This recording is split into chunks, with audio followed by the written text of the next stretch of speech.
the MMORPG has gained a reputation of being the most intense genre of game, and for good reason. They're competitive, easily the most time-consuming, the most grindy, and combine this with the fact that they never end. It's not uncommon these days for players to have several years of playtime accumulated, with a substantial portion of that time dedicated to items or rewards that would leave most rational people mystified of their obsessiveness. World of Warcraft, being a staple of the genre, is no different, and today we continue our series of videos covering the most unhinged, craziest, obsessed, spectacular, and maybe even the most toxic moments in its history. Before we get into it, I'd like to take a moment to thank the sponsor of this video, Boot.dev. Boot.dev is a learning platform that gives you a very hands-on way to learn Python, SQL, and Go through interactive lessons. It's actually built like an RPG. You earn XP, unlock achievements, fight bosses, but at the same time, everything you do is teaching you these real and job-ready skills for a profession that's been earning over $100,000 a year. And if that isn't MMO-like enough for you, they also recently released the Training Grounds feature, which lets you complete challenges infinitely for as long as you want, until whatever concept you're working on clicks for you. And if you get stuck, you can enlist the aid of either the AI-powered bear wizard, Boots, or an active Discord community of real people to help guide you through things. So, if you've ever thought about finally learning real back-end development the fun way, go to boot.dev and use my code MadSeasonShow to get 25% off the entire first year on the annual plan. Anyways, back to the video. Classic World of Warcraft. The refuge. The oasis from the impure. Free from the clutches of gameplay-destroying monetization and the greedy corporate shell of a game that retail has become. You want a level? Buy the level boost. You want gold? Buy the WoW token. You want the best gear in the game? Gladiator? The super high-level item? Use the gold from the WoW token. I love MMOs, but, I hate the leveling. I mean, I love the genre, but I hate farming gold. It's my favorite type of game to play, but I hate having to find a guild and having to socialize to raid. The MMORPG is the only genre of game that people love so much that they'll actually pay any amount of money possible to not play it. And one of the things that classic World of Warcraft was anticipated and touted for was that it was the before times, the pure early years before the game was monetized in 40 different ways. Ever since Activision acquired Blizzard in 2008, players have slowly witnessed the game becoming more and more monetized in more and more impactful ways. What started as just in-game cosmetic pets, we promise, slowly transformed into being able to purchase all forms of character progression, of course, with even the best items and the most coveted titles available with the swipe of a credit card. And so when Classic 2019 was announced, and players learned that its only monetization was a subscription fee, they felt like they were going back to those good old days, back when accomplishments meant something because they were obtained with time commitment instead of a credit card. But as time went on and the game started to get progressively and blatantly infested with bots, players started to put two and two together, and they realized if there's such a large supply, there must also be a large demand. Players, of course, turned to third-party websites to do anything in their power to not play the video game that they claim to love playing. Raiders, rankers, levelers paying for dungeon boosts, casual players browsing the auction house, largely in part with Blizzard's lack of agency or interest in enforcing their terms of service. RMT was, and remains to be, rampant in classic World of Warcraft, as players were all too eager to immediately corrupt the last bastion of an even playing field. The intense demand birthed a veritable bot army infesting every single corner of the game, and players watched hundreds invade leveling zones, overrun popular farming spots, fly hack teleport to raids.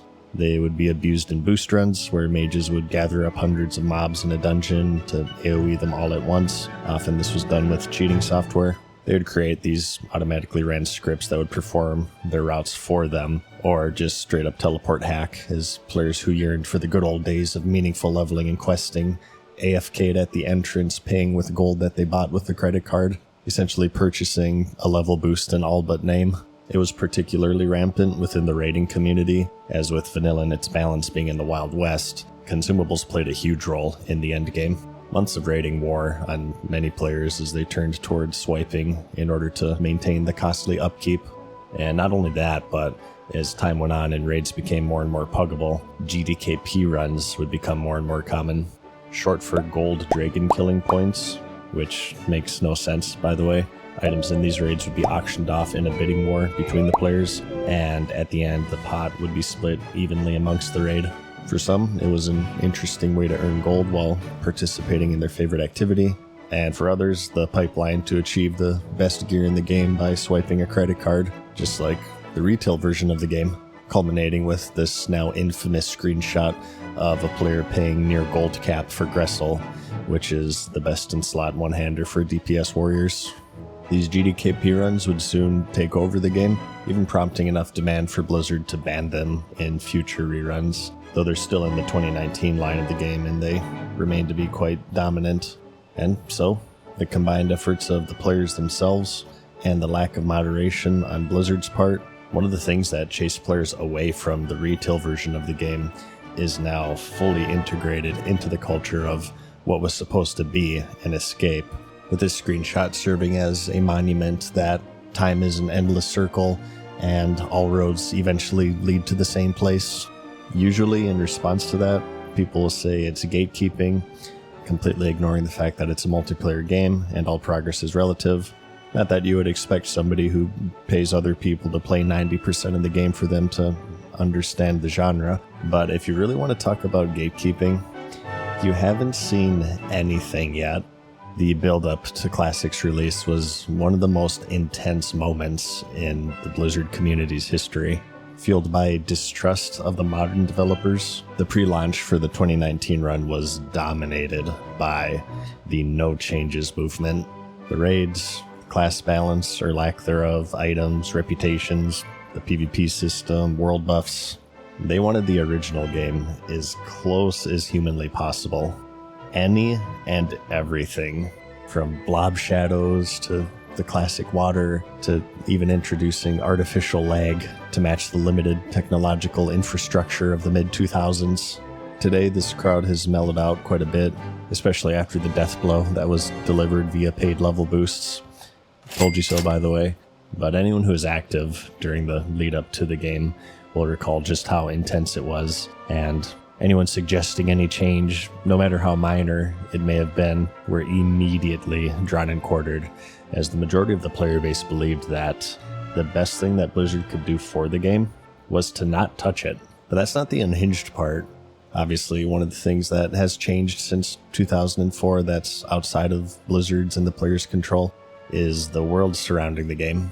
You can recreate it perfectly to every pixel as much as you want, but the players now know the game like the back of their penis. Database websites are far more advanced. People now talk on Discords instead of in-game and on forums. YouTube has full guides on how to do literally everything, and the collective player base are now balding and regretting their life choices, such as playing too much World of Warcraft in their youth. It's a different time, to be sure, and just one of the many differences is the streaming culture. Of course, there were no live streamers in 2004, and with the game being multiplayer, the No Changes crowd saw them as a threat to this attempted sanctity of the game. What if a streamer plays on their server? What if they have a crowd of people spamming chat channels, giving them free items and gold, an easy scarab lord? It is a multiplayer game after all. You can't just live in your own bubble and not affect others. And so, this would become a source of friction between streamers, their communities, and the rest of the player base, with some members of the latter making it clear that these alien communities were not welcome on their server. This would go on for months until it hit something of a boiling point when a popular streamer named Soda Poppin had this to say. Love to not receive any streamer benefits, but also all the downsides of being a streamer. I don't want to receive those either. I'd rather it all just be gone. I want to be a completely normal player. That's not happening. One thing you could do is basically a Horde and Alliance blacklist. If an Alliance player is just blatantly just being a fucking spur, just stream sniping, clout chase, like all these different terrible things, like annoying things, I'll take that person and I'll say, okay, blacklist this person. My friends on the Alliance or other streamers don't play with this person. They are never allowed in anything that the actual good guilds on the Alliance are doing. They are blacklisted. So you won't get any actual good raids. You'll never actually get any good gear. And eventually, if you want to keep stream sniping, you're going to be doing it while I have double your gear. This was essentially an open declaration of war to the No Changes crowd, who swiftly replied with their most powerful weapon, complaining on the forums. The autism reached their highest levels when a coalition of players announced the creation of an add-on called the Blacklist, which was designed to blacklist not just Soda Poppin', but all streamers. On August 12th, a coalition of at least 4 well-known hardcore private server guilds always plans to speed level a full raid in hopes of a week 1 Ragnaros kills will announce their intended server with this message. Streamers, you are not welcome on X. Any attempt to play on our server will result in such an amount of griefing from both factions that you will be unable to play. You have been warned. After 9 days, we will begin the plan of attack. They will be course camps. They will be chain CC'd. They will have their bags and mailboxes filled with heavy leather balls and peeling the onions. They will not be able to tag a single mob in any zone that they're in. This will be a coordinated effort of at least 180 level 60 players. No amount of fanboy will stop us. But that's not enough. Sometime after our announcement, but before the game launches, we will publish the Blacklist, an add-on that will make streamers invisible to their own faction and constantly tracked by their opposing faction. With the Blacklist, any streamer and those in the same guild will have the following effects placed on them. Your trade requests and group requests will be automatically cancelled. If a player enters a group you are already in, they will automatically leave. Attempts to join any group by a blacklisted individual will fail. You will not be able to be targeted with beneficial spells. Your actions will be hidden.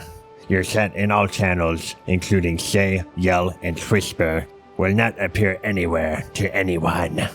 You will automatically be banned from any custom chat channels, including global ones. Your precise location will be broadcast to all members of the opposite faction. And this is just the tip of the iceberg.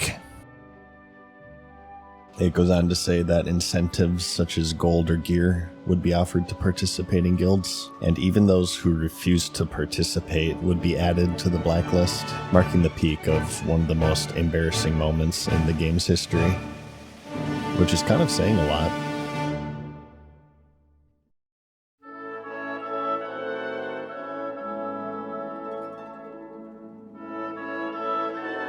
PvP will be a subject often discussed in the series, as it's quite a potent source of degeneracy. And next on the list is Phase 2 of Classic 2019.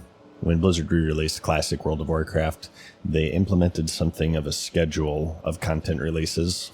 Of course, when the game originally released back in 2004, many of the features and systems, raids, dungeons, recipes, quests, and so on were slowly added. So for the re-release, they decided to pick what they felt to be the most major of these updates and fit them into a 6-phase schedule to roughly match the cadence of patch releases in the original run of the game. Phase 1 would come with the original raids, the Molten Core and Onyxia, as well as Moradin, and as you can see, it explicitly mentions that while you can PvP, there are no rewards for doing so. This missing honor system would come in Phase 2, which was released on November 12th, 2019, which was about 2.5 months after its initial release. So by this point, vast majority of serious players had hit level 60, and they'd started to accumulate high-end gear. The reason why it was one of the most toxic and degenerate moments in the game's history, however, were 3 in total. 1, as low as level 48, players would count as an honorable kill, and therefore give honor. 2, there were no battlegrounds implemented at this point, as the first 2, the Warsun Gulch and the Altric Valley, were coming in Phase 3. And 3, PvP on a PvP server.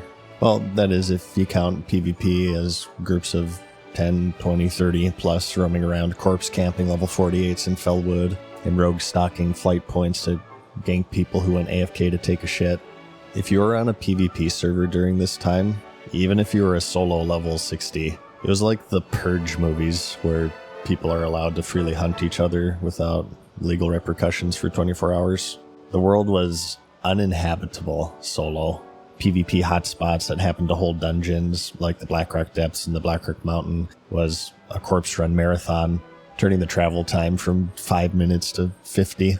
Questing areas for levels 50 to 60 were the prime hunting grounds, and if your number was green, you were on the table, as everybody was scrambling to scavenge as much honor as humanly possible. And remember, this was the era before Dungeon Finder and teleports. You either had to quest out in the world or hide in the confines of a dungeon and mindlessly grind it over and over to progress.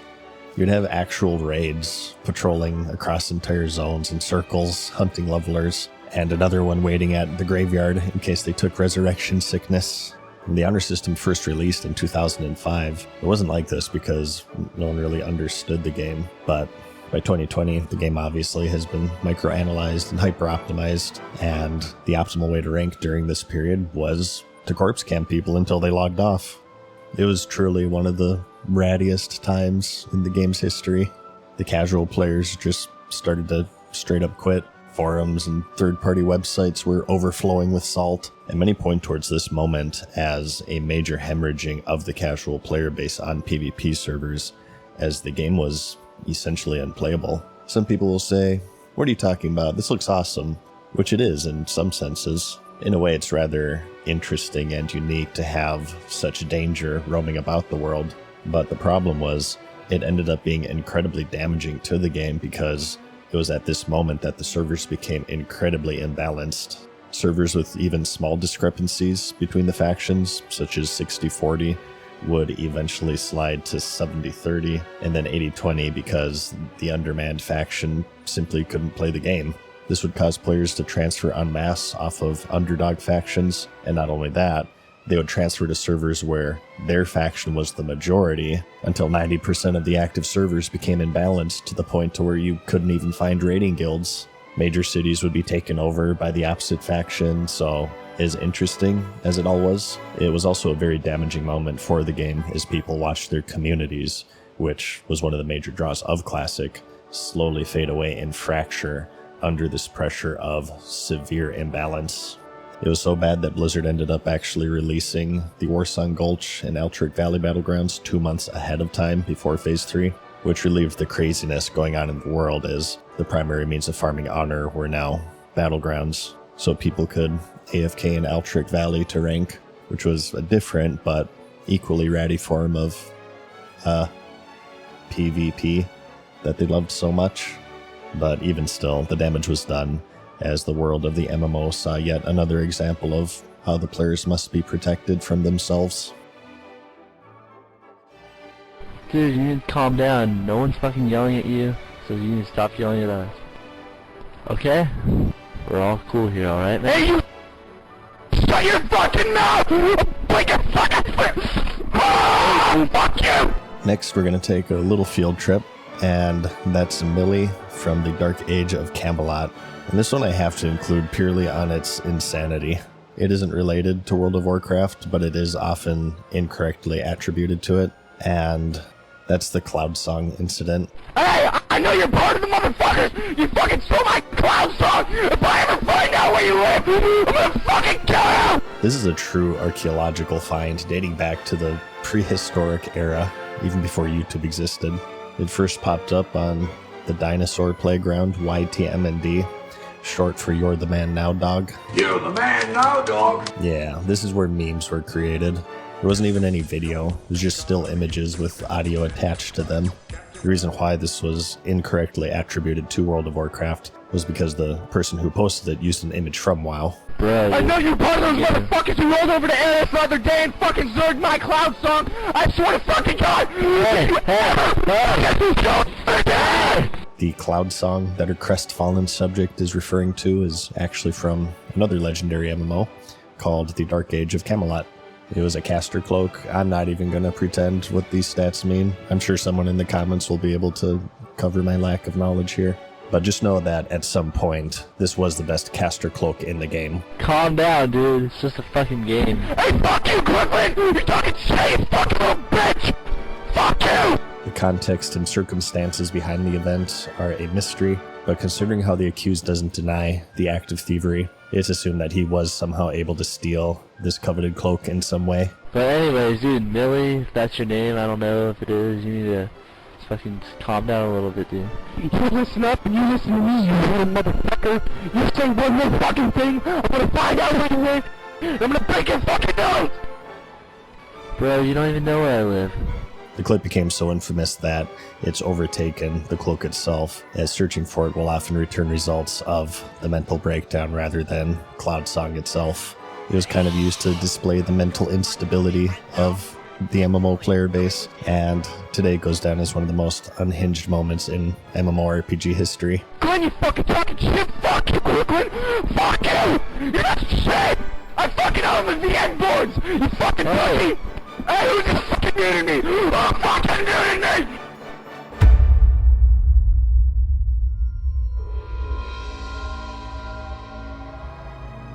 So, RMT, no changes, blacklists, mental breakdowns. Just another day in the wonderful world of the MMORPG. So concludes another episode, but don't worry, we're just getting started. The game has been running for quite a while, and there's certainly no shortage of crazy moments, so I'll see you in the next episode. Peace.